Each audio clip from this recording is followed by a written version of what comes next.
Shalom Aleichem and welcome to Online Smicha. It's about to enter the school year, and hopefully everybody, all the children, young adults have found a suitable school, a suitable Malamed. It's a proper time to just discuss the relationship of a Rebbe, a teacher, and a student, and who is and how is the most proper way to get you the strongest education possible. So the Torah view is very beautiful. When the Torah compares the relationship of a Rebbe to a Talmud, a teacher to a student, in Chazal we find over and over again it's very much comparable to a father and son. Not only that, Chazal say in Sanhedrin Daf Kuf Hey Amud Beis, the Gemara says, Bakol Adam Miskane, the nature of a person is that he's jealous of everybody else, of whatever that person achieves more than him. Chutz mibnoi v'talmidoi. The ones who he's not jealous from are his children. Every father is proud if his child does even better than him. And his student. We see that there is some kind of love, strong bond that a teacher has with his son, that he actually hopes and prays that his student will achieve much more than even himself, even the teacher. And there's many beautiful stories.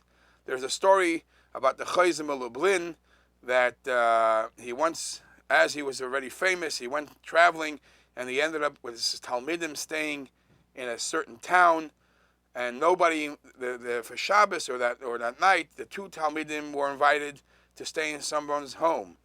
But the Chayzim of Lublin was left in shul. He had nobody invited him to stay over in the house, until he sees a very old man, saintly looking man, walks over to him in shul and says, I see you have no place where to stay, but you have to understand that my home is very simple.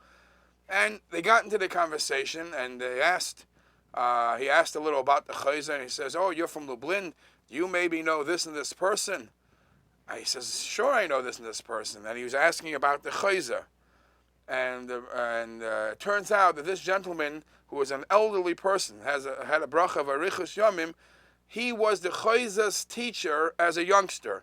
And he says all his life, he knew that the Chayzah would be something special. So he was waiting for the time that he would hear that his student outshined him, and he was hoping to see him later on in later age. And obviously that bond became very emotional. We find that Chazal tell us, Kol HaMalamed es ben Chavei Torah ki'ilu yoldoi, that somebody who teaches his friend's son Torah is as if he gave birth to him. There is a strong connection between the Rebbe and Talmud. In the Chassidish Svarim or Musar Svarim, it is said that if you look back into the Gemara of how a Malamed came about, how a teacher came about, it is actually clear that the job of a Malamed is primarily, or as sort of quote-unquote a replacement of the job of a father. The Gemara tells us in Baba Basra Daf Chaf Aleph Amud Aleph, the Gemara says that Rabbi Yeshua ben Gamla established, being that he saw in his time, he saw that the parents weren't suitable or weren't educated enough, or whatever other reason, they were not able to give over the proper education to the children. What originated that every Vishinantam Livanecha was every father had an obligation to teach his child. What originated as a father, a job, the responsibility of a father teaching his sons, teaching his children, due to the circumstance, came about that they established, or Bishul ben Gamla established, Beis Rabban. Beis Rabban means a yeshiva, a cheder, where a Malamed replaces the responsibility of a father. And in the Chassidish Svarim it is mentioned, isn't it beautiful, that the source of Torah study should be from the same place where the source of life. The source of life is the father, the parents. They are the ones that are obligated to give him not only physical life, but even spiritual life.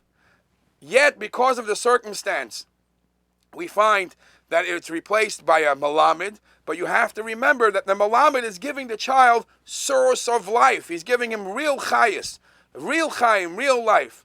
And that's why in the Sichos of the Frierdiker Rebbe, it is very much written about how you have to be very careful who the Malamed is, because the Malamed should be a Yerushalayim, and the Malamed in the olden times was almost as a position as great as the Shochet, as the Rav, because he gave the future for the children.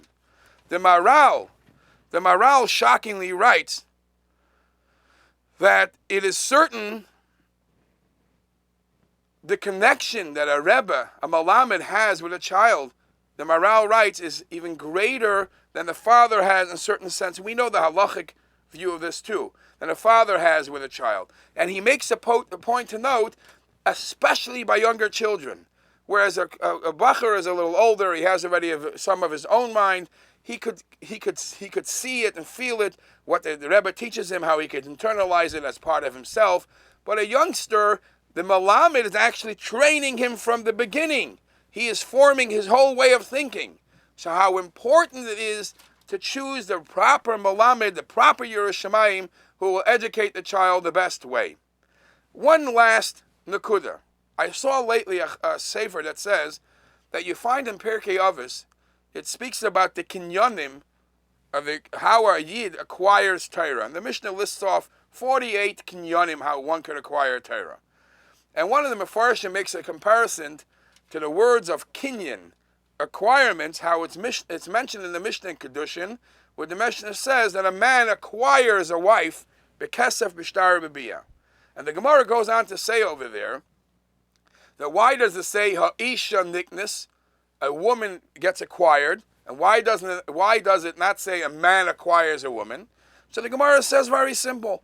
If it would say ha'ish kaina, you would think that it's only the man's consent that you need. The woman could even be engaged by force. Says the Mishnah, ha'isha niknis, it's a dual partnership. The man has to have his das, and you cannot force a woman to get engaged. So the Mefarshim say the same applies with the kinyan of Torah. You cannot force a child with negativity or by punishments. That does not work to acquire kinyan Torah. The kinyan of kinyan Torah also has to be with his free consent, with his happiness and simcha and his enjoyment. As Chazal and the Rebbe would quote many times, a person only studies Bilmak Mishali by Chafetz, and the topic that he enjoys, the place that he enjoys. A child, a Talmud needs simcha, needs happiness, needs ratzin, and then he will achieve true kinyan Torah.